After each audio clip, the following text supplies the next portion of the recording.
Maaga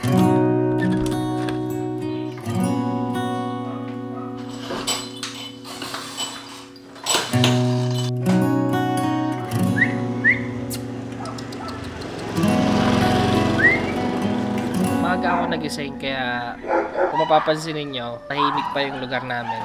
Lagi namang tahimik dito sa lugar namin pero usually kapag ganito may araw. And ngayong panahon na to, hindi ko alam kung bakit hindi na maliwanag. Mag-aalas 7 na rin ng umaga. And mag-aalmusal na rin ako. Gusto ko lang i-capture yung ganitong panahon kasi yung mga ganitong panahon, ito yung mga gusto ko talagang mag-travel, magmotor, kumbaga umalis ng bahay kasi hindi siya mainit. And naaalala ko nung nagde-deliver pa ako, umaga ako bumabiyahe palagi. Pag ganito yung panahon, sobrang ganado ako. Kasi kapag ganito yung panahon, malaki yung chance na karoon ng mataas na demand sa fare or sa bayad ng mga customer sa delivery. Ganda ng panahon, no? Huh? Ganda ng panahon, no? Sobrang kalmado, sobrang ayos ng lugar, sobrang kalmado. Sana ganito palagi. I-share ko na rin sa inyo yung motor na meron tayo. Si Gringo. Sobrang dami ng kailangan palitan ni Gringo talaga. And nagagamit ko na lang tong motor na to kapag nagkakaroon ng pamalengke or delivery sa tindahan. May gusto pala akong i-share sa inyo na isang importanteng bagay. Ever since nag-delivery pala ako, meron na akong top box. Iba't ibang top box na gamit ko pero iisa lang yung bracket na brand na nagamit ko. Well, unfortunately, kita niyo yan? Hindi ko alam kung dahil sobrang luma na ng motor ko o lumuwag na yung mga thread. Pero kasi sinubukan kong higpitan yung mga thread nito pero hindi talaga siya nagana. Wala akong choice. Naalog.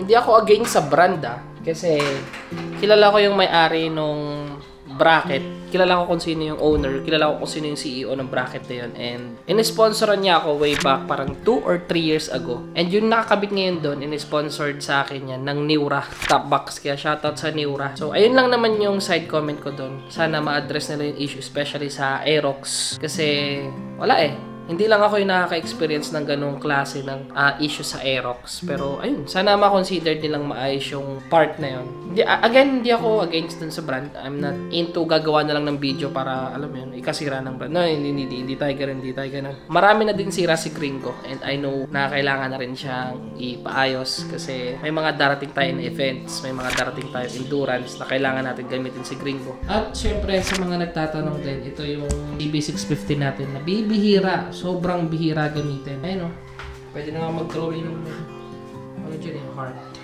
Ano na?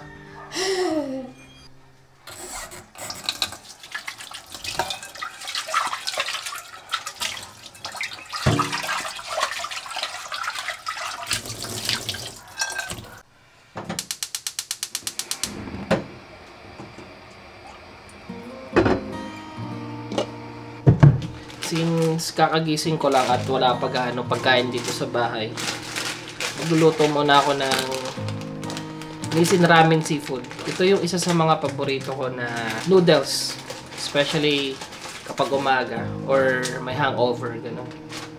Speaking of Sebi, actually, I'm planning na rin na ibenta si Sebi yung CB650 natin kasi hindi naman natin siya totally nagagamit Actually, nagiging ano ko pa nga siya parang, alam mo yun, parang natutulog na lang yung pera kay Sebi. Parang nagpaplano ako na ibenta siya tapos i-reinvest ko at the same time. Para, alam mo yun, hindi natutulog yung pera. Kasi alam ko, along the way, bababa yung value ng motor, ng big bike na meron ako. Parang naisip ko na ibenta. Pero siguro mga ano pa lang, 60% pa lang yung decision ko na ibenta siya. Kasi kung i-let go ko yung bike, parang mas gusto ko na ibenta siya sa mas alam kong taong mas maaalagaan siya. Kaibigan, mga ganyan. Tropa, di ba? Mahirap din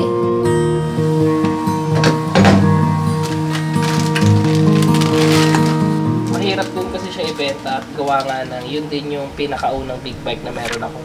So, kumbaga yung sentimental value ng bagay na yun, sobrang laki para sa akin. Kaya medyo nag-aalangan din ako ibenta siya. Pero kung magiging practical nga ako, mas okay na ibenta ko na siya kasi ilalaan ko naman yung pera na yon para sa negosyo or para sa investment namin ni Mami, ng family ko, di ba? Siyempre, alam ko naman sa sarili ko na anytime soon, mag-aaral na yung anak ko, anytime soon, magkakaroon na ng mas malaking responsibilidad, di ba? So, pinaghahandaan ko lang bilang isang tatay. Kasi kung pupunta ako, wala akong nadadatnan. Kaya kung wala mo kayo... Kain tayo habang nanonood tayo kay Direk Gino. Kaya lang yung nangyari sa mga yung basura. Alam nyo ba na isa si Direk Gino sa mga nagiging inspirasyon ko na unti-unting kumawala sa mundo ng motovlogging or what they call motorcycle content. Well, actually, hindi naman ako 100% na aalis sa mundo ng motorcycle. Pero pinag-aaralan ko ngayon kung paano ko ma-market sa inyo yung personal na buhay ko. Paano ko ma-share sa inyo. Tsaka, ito na rin yung way ko para ma-enhance yung sarili ko sa pagkukwento. Pag-i-edit, bibigay ng mga information sa inyo. Kumbaga sa akin personally, ayoko na yung ingay naman ni Direk. Mamaya ka na nga, Direk. Nakamit ka lang, Direk, ha? What I'm trying to say is, unti-unti na akong maglalaylo sa pagko-content ng MC Taxi or ng Lala Mode Delivery. Kasi pagod na ako. Pagod na ako, guys. Hindi na kaya ng oras talaga. Kaya naiinggit ako dito, especially kay Direk Gino. Sobrang naiinggit ako sa buhay niya ngayon kasi sobrang payapa. Literal, na halos ang gusto niya lang talaga is magkaroon siya ng kapayapaan sa utak. Ano yun? Peace of mind ba? Pero nung huli kaming nagkita, nung huli kaming nagsama, ayaw niya na ako kasama. Hindi niya ako ka-vibes doon sa adventure na gusto niya. Pero kahit na, love ko pa rin yan si Direk.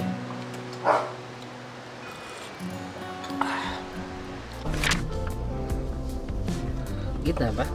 Okay na, ganyan. Yun! So ngayon papunta kami sa tindahan. Ito yung isa sa mga routine namin araw-araw, guys. So ito yung a day in a life namin. Sa araw-araw na ginawa ng Diyos simula nung nagkaroon kami ng negosyo. Kulit nyo dyan, ha? Dapat pala sa likod na tayo, eh. Mula nung nagkaroon kami, guys, ng business or ng mga tindahan, ito yung usual na ginagawa namin. Kailangan namin puntahan yung mga tindahan para kamustahin yung mga tao, yung benta. Siyempre, bilang isang may-ari ng tindahan, kailangan din namin siyempre kinakamusta yung mga tao. Tinitingnan namin yung tindahan para malaman namin yung mga kailangan sa tindahan. Kita na naman niya yung mukha niya sa camera. Ito anak ko, pag nakita niya yung mukha niya sa camera, ang galing talaga. Ngiti talaga siya ng ngiti, guys.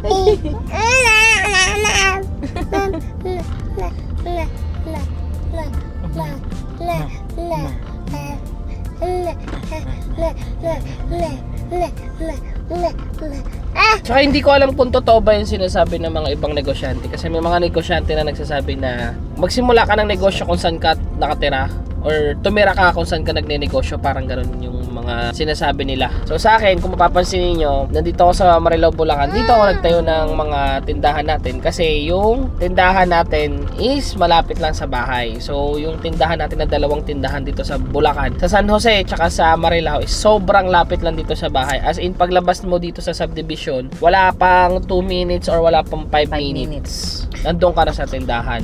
Sa unang tindahan, sa Loma de Gato sa Marilao. And from Marilao, hindi ka kakain ng mga 10 minutes para makapunta naman sa pangalawa.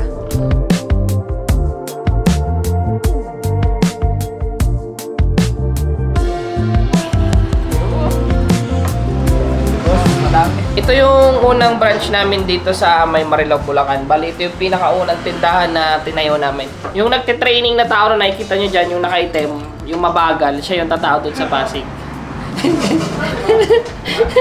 Sinisimulan na namin paunti-unti yung mga training ng mga mamamahala ng magiging tindahan natin sa Pasig para kapag nag-launch na kami, okay na. Sa mga nagtatanong, meron din kami dining. May dalawang lamesa din. Yung itsura niya. Naiba na kasi yung itsura nito, hindi na to yung katulad no itsura ng pinakauna namin siyang binuksan. Bali, iba na itsura niya. Dati kasi malaki yung table dito.